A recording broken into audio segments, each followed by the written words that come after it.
masih bingung mau kuliah di mana dan jurusan apa. Katanya nih, kalau salah makan, perutnya sakit 1 atau 2 jam. Kalau salah potong rambut, menyesalnya seminggu. Kalau salah pilih jodoh, menyesalnya seumur hidup. Jadi, kalau nggak mau nyesal, yuk ikut saya. Nah, Anda penasaran kan? Mau saya ajak kuliah di mana dan ambil jurusan apa? Banyak orang enggan memilih untuk kuliah atau mengambil jurusan antropologi karena merasa akan sulit mendapatkan pekerjaan. Namun kenyataannya masih banyak mahasiswa-mahasiswa yang lulusan antropologi mendapatkan pekerjaan yang layak dan yang sesuai. Mereka dapat bekerja di laboratorium penelitian, di mana mereka dapat mengajar dan mengawasi penelitian. Mereka juga dapat mengajar di kelas kuliah hingga bekerja sama dengan mahasiswa untuk melakukan penelitian hingga dapat menerbitkan jurnal atau buku-buku. Ilmu tentang manusia. Antropologi memiliki cabangnya, salah satunya adalah antropologi Kristiani yang merupakan ilmu yang mempelajari tentang manusia dalam perspektif umat Kristiani. Di STPI di Malang, mahasiswa-mahasiswi akan belajar tentang antropologi pendidikan agama Katolik. Untuk lebih jelasnya, yuk simak penjelasan saya berikut. Antropologi berasal dari kata Yunani, dari anthropos yang artinya manusia atau orang, dan logos yang berarti wacana, dan dalam pengertiannya yang berarti bernalar atau berpikir. Antropologi pendidikan agama Katolik yang biasa disebut antropologi Kristiani dalam penekanannya dalam antropologi umum akan membahas tentang antropologi umum, dan lebih secara khusus antropologi akan membahas tentang antropologi Kristiani. Tujuannya adalah menguasai konsep dan istilah. Dalam antropologi umum akan membahas tentang antropologi yang dipandang secara umum, dan lebih khusus lagi antropologi Kristiani akan membahas tentang antropologi dalam perspektif hidup Kristiani.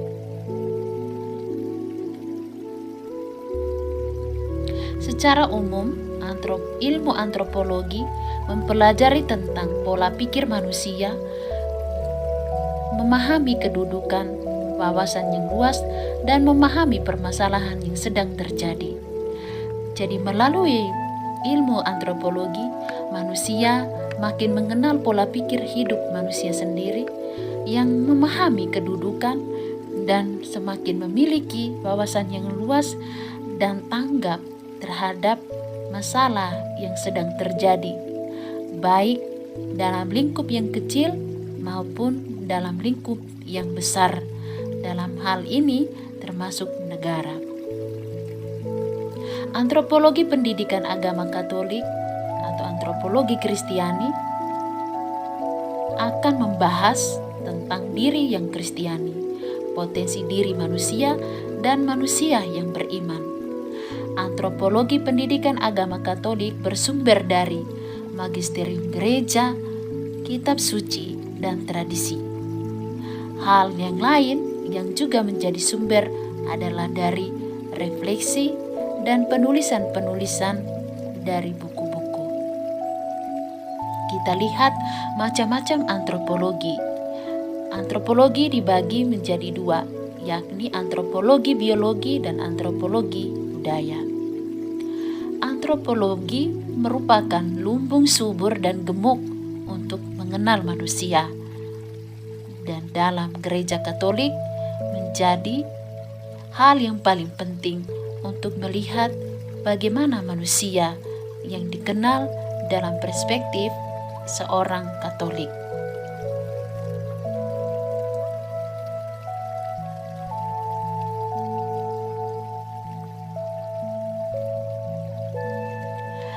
pentingnya belajar antropologi yakni untuk eskatologi dan wawasan untuk mengenal manusia. Dalam hal ini, antropologi Kristiani melihat manusia dari atas dan antropologi umum melihat manusia adanya. Dan kita bisa memperhatikan anak panah dan gambar bagaimana antropologi Kristiani melihat antropologi pendidikan agama. Peranan antropologi sangat besar dalam kehidupan bermasyarakat dan menggereja. Yang pertama, untuk mencerdaskan sumber manusia bangsa.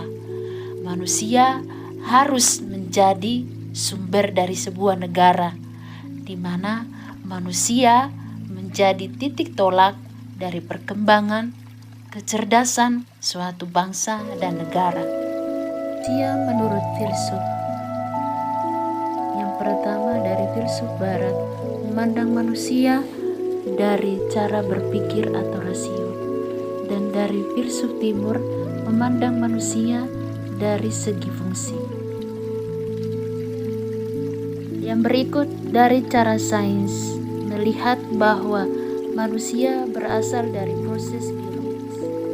Darwin melihat bahwa manusia adalah makhluk hidup yang berasal dari kelam. Manusia menurut kitab suci dan ajaran gereja Katolik sama halnya dipandang dan Allah lah yang menciptakan, maka Allah disebut Sang Pencipta.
Manusia adalah ciptaan Tuhan.